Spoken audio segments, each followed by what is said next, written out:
अरे बहू तो बहू है, कोई वस्तु नहीं कि ठीक ना लगी तो बदल ले। अरे वो शर्मा जी की बहू, क्या कहने। अरे कभी उसके घर जाओ, बहू रानी ऐसे नाच नाच कर चाय नाश्ता कराती है, मानो घर में मेहमान नहीं भगवान आ गए हो। एक हमरी वाली है, ना मुंह में मुस्कान ना चेहरे पर चमक। अरे ठीक है ना भाग्यवान, हर दिन बहू को कोसती रहती हो। हर किसी की अपनी कोई ना कोई अच्छाई तो कोई बुराई होती है। अरे रहने दीजिए, इस लड़की के अंदर तो मुझे कोई खासियत नहीं दिखती। बाप ने ना एक कौड़ी का दहेज दिया और बेटी भी दी तो बिल्कुल अलग ही लेवल की। अरे वो शर्मा जी की। लेकिन ये क्या, सामने खड़ी होती हैं शर्माई। सुन ली बहन तुम्हारी सारी बात, लेकिन जो दिख रहा है ना वो है नहीं। कैसी बात कर रही हो शर्माई? अब तक तो तेरे घर मुझे चाय नाश्ता खाना सब मिल जाता, और देख तुझे तो कोई नमस्ते तक कहने नहीं आया ना। अब क्या बताएं? क्यों, क्या हो गया? बहू में बुराई निकल नहीं रही है क्या? अरे बस करो तुम लोग, ये सोचो घर में 2 रोटी जो मिल रही है ना, वो यही तुम्हारी बहू दे रही है। क्यों? सास का गुस्सा ससुर को देखकर और सुनकर 7वें आसमान में पहुंच जाता है। देखो जी, वैसा तो शर्माई सामने है, बोल नहीं रही हूँ, लेकिन आंख देख लो मेरी, सब समझ में आ जाएगा कि क्या कहना चाहती हूँ। अरे रहने देना रमा, ये पति लोगों की मोटी चमड़ी होती है। पहले माँ के सगे होते हैं, फिर बहू के। अरे हम तो इन लोगों के घर बस घुइयां छिलने आए हैं। वहाँ शर्मा जी का भी यही हाल है, बहू ना हो गई यस बैंक का ATM हो गई है। तभी रमा देवी की बहू आ जाती है। नमस्ते आंटी, कैसी हैं आप? सीमा कैसी है आपकी बहू? आंटी चाय लेंगी? वाह, अरे शर्माई, तुम्हारे तो भाग्य खुल गए जो इसने तुझसे 2 बात कर ली, वरना तो ऐसा लगे है कि हम पत्रकार हैं और ये मंत्री आइन, बिना बोले ही निकल जाती है। अरे ठीक है बहू, जा जाकर अदरक कूट कर चाय बना दे। हाँ, और हमें भी दे दिया 2 प्याली। बहू चली जाती है। चलो, हम लोगों का दुखड़ा तो अब जीवन भर का है। तू सुना, कैसे आना हुआ? कैसे क्या बहन, जो तेरी समस्या है वही मेरी। अरे मेरी वाली से तो परेशान हो गई हूँ, रिश्तेदारों के सामने पता नहीं क्या क्या बोलती है, क्या बताऊँ अब। खैर, रमा देवी शर्माइन की बात को बीच में ही काट देती है। कम से कम बहू बोलती चालती तो है, चिड़िया की तरह आंगन में चीह चिहाती तो है। हमारी वाली की तरह तो नहीं ना, शुतुरमुर्ग की तरह गले में मुंह डालकर बैठी रहती है। क्यों? खैर खैर खैर, कौन है जिसे जो मिलता है उससे वो खुश होता है? नहीं ना कोई। तो ये दोनों भी नहीं है, लेकिन दोनों को खुश करने का एक तरीका था, दोनों की बहू बदल दो। अरे जिसको जो पसंद, जैसी पसंद वो रखे। क्यों, क्या गलत है? तो फिर तो कैसा लगा तुम दोनों को मेरा आइडिया? वाह, ये तो बिल्कुल ठीक है। हाँ, हमें भी क्या परेशानी है, हम भी ओके हैं। लो, हो जाती है बहुओं की एक्सचेंज, यानी आदान प्रदान। अब हे भगवान, ये सुबह के 5 बजे जोर जोर से म्यूजिक कौन सुन रहा है? बंद करो, मैं कहती हूँ बंद करो। माँ जी ये लीजिए चाय, मैं ना करा रही हूँ, चाय पीते पीते ये सब्जी काट देना। लेकिन सुबह 5 बजे कौन नाश्ता करेगा?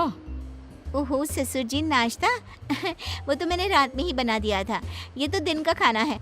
और फिर जल्दी से दोनों आ जाइएगा, मैं नहा कर आ रही हूँ, फिर खूब सारी बातें करेंगे। बातें करेंगे? क्या क्या बातें करेंगे, और वो भी सुबह के 5 बजे? हाँ, थोड़ा लेट हो गया ना, कल से 4 बजे पक्का। हाँ। उधर शर्माइन के घर सुबह से नहा कर बैठे हैं, लेकिन मजाल है किसी की जो एक लोटिया भी धोकर दी हो पूजा के लिए।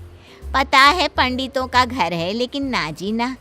बहू, अरे ओ बहू। बहू सोकर भी नहीं उठती है। किसी तरह शर्माइन सुबह का काम करके बैठी होती है कि सामने बहू आ जाती है।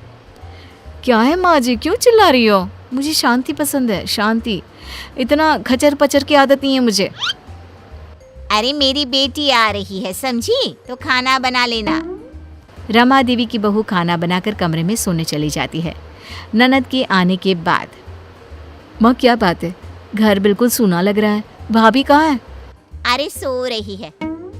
लेकिन भाभी तो मेरे आने से चहक चहक कर स्वागत किया करती थी ना। लेकिन तू तो अपनी माँ से कहते थे कि भाभी बहुत ज़्यादा बोलती है। तू तो परेशान रहती थी ना भाभी की बोली से। हाँ पापा वो तो है, लेकिन भाभी की आवाज़ मिस भी कर रही हूँ। इतनी देर में तो भाभी न जाने कितनी बातें कर लेती।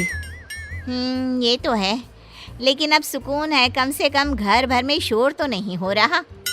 उधर रमा देवी, हे भगवान, आसपास के लोग आते जाते घर में झांकते जा रहे हैं कि कौन चिल्ला रहा है। मैं तो चली घर से बाहर, कम से कम कोई ये तो ना सोचे कि बहू को सास मार रही है। सच्ची हमारी बहू जैसी भी थी, कम से कम घर में शांति से तो रहते थे। अरे रहने दीजिए आप, कम से कम घर घर तो लग रहा है, नहीं तो वो वाली ने तो घर को लाइब्रेरी बना रखा था। रमा देवी की बड़बोली बहू। क्या बात है माँ जी, आप कुछ बोलती क्यों नहीं है? वो क्या है ना, आपके भाई आए थे, पता नहीं क्यों परेशान होकर चले गए। बोल रहे थे कि आपसे बता दूं कि अब से नहीं आएंगे।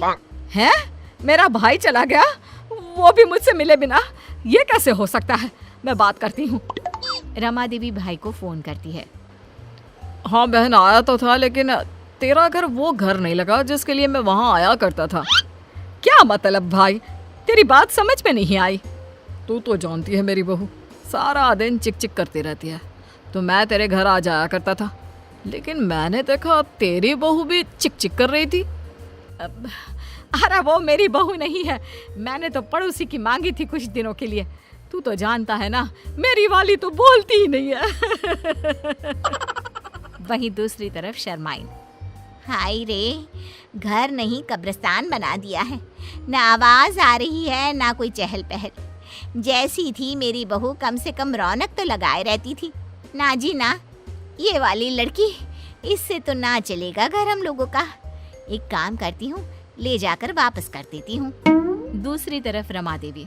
हाय रे, मेरा इकलौता भाई, वो नहीं आएगा जाएगा तो कैसे चलेगा? बात भी तो सही है। अरे दिन भर बक बक बक बक कौन बर्दाश्त करे?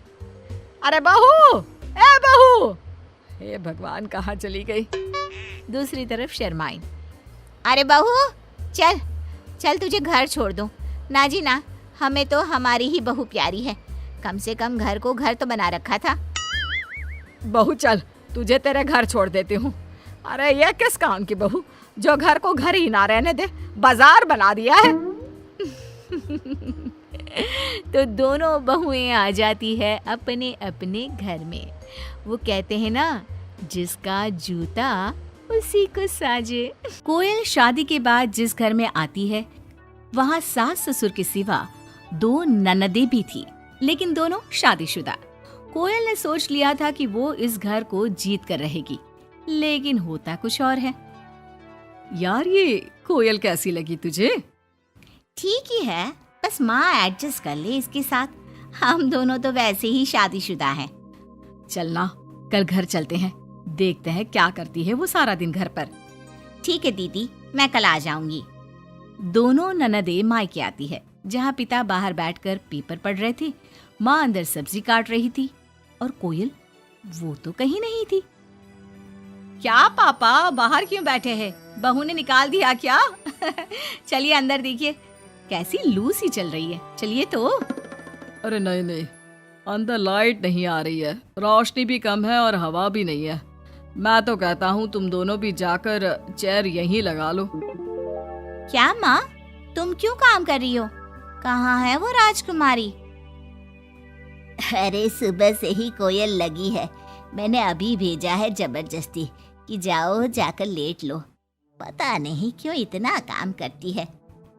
जब से आई है वक्त पर खाना पीना, वक्त पर दवाई, सब की जिम्मेदारी ले ली है उसने।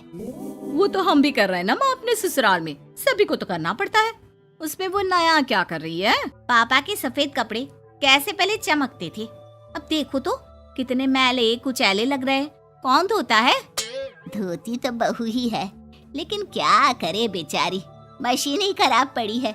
सबके कपड़े हाथ से धोना, उसके भी तो मुलायम छोटे छोटे हाथ हैं। हाँ हाँ, और हम लोगों के हाथों में तो चक्का लगाए ना। अरे बस भी करो माँ। दोनों बहनें माँ बाप को काफी भड़काने की कोशिश करती, लेकिन कोई फायदा नहीं होता।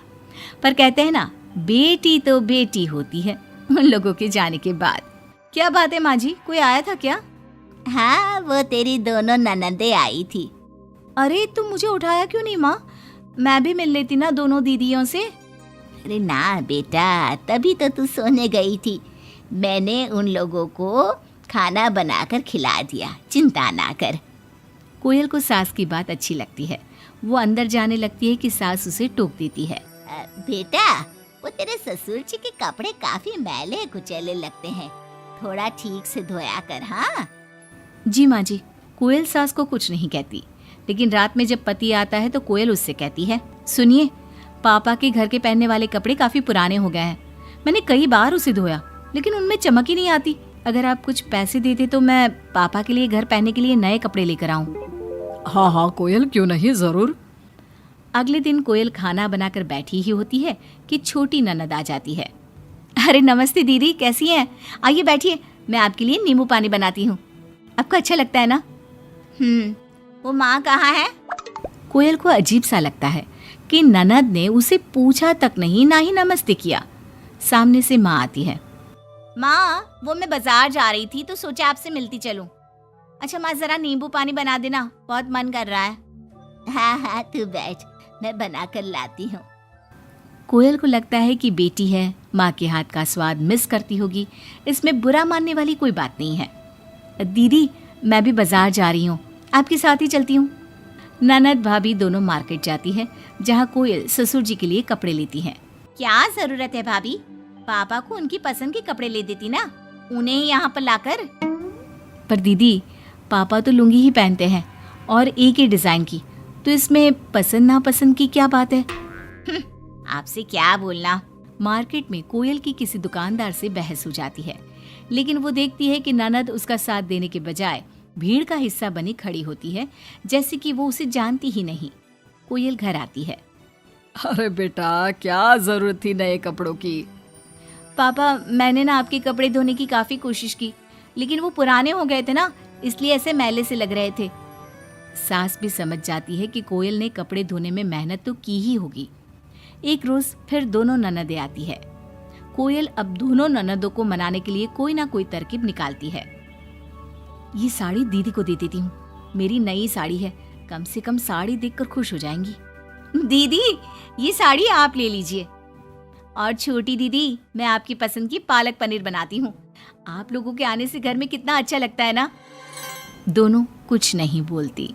अब तो जब भी दोनों ननदें घर आती, कोयल के सास ससुर को भी भड़काकर चली जाती, जिसके बाद से ही दोनों का रवैया कोयल के लिए कुछ दिनों के लिए बदल जाता। पता है कोयल, मेरी छोटी बेटी सास को घर में एक काम करने नहीं देती, सारा दिन बिठा के खिलाती है। कम से कम तुझे मेरा साथ तो मिला है, क्यों?